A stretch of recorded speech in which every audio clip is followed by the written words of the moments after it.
Welcome back to Austin. Thank you. Hot Austin. Yeah, what Yes. do you love about coming back to the city? So the place I got to hit before I go is Salt Lick. That's my spot. The brisket is killer, but the barbecue sauce, brother. First time I had the Salt Lick, but I was like, what is this magic? What do they put in the sauce?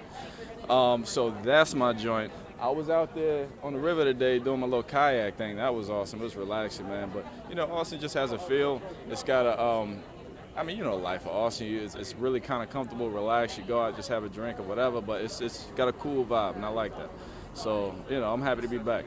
So I loved you in Turn. Thank you. And then I know you were in another project that was also kind of like a period piece. Is it finally awesome to be able to wear something that's not in the 1800s? So I'm still technically in a period piece. All right. Because we're set in the 90s. But yes, it is nice to not have to be out in the woods.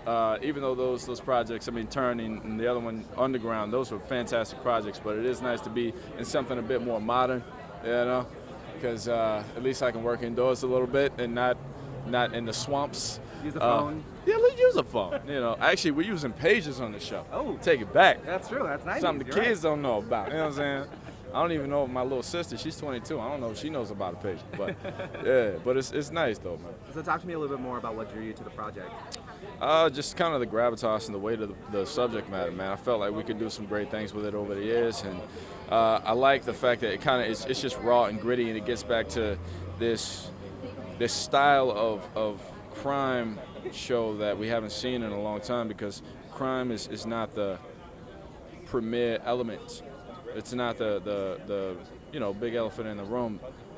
It's about people's motives. It's really kind of a character play. It's about how people survive and how crime sort of becomes a part of the nature of it, because we're dealing with not only just the criminals from the civilian standpoint, we're dealing with criminals within the judicial system, and we get to see their truth, and we get to see the conversations they have behind closed doors. So that, for me, that's where you get really raw, and that's where you understand the mentality behind how people abuse their subsequent idea of power. So I love that we get to kind of just smack people in the chest with it a little bit. And then also, it's a fantastic monster team. So, Showtime in itself, it's Showtime. I'm a big fan of their project, their work. But I know that they understand good quality. So I love that. Then, of course, Chuck McLean, who wrote the show, the kid is just, I think he's brilliant. I think he understands these characters intricately to a point where I know that we can evolve beyond what I know as an actor, which I love, because there's always an element of curiosity.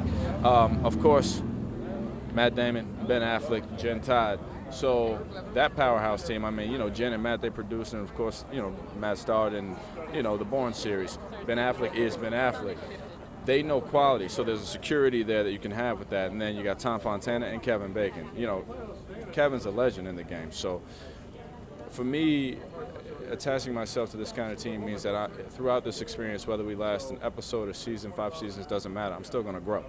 And that's where I find this experience most beneficial, is that I'm going to be able to grow beyond what I know right now as an artist.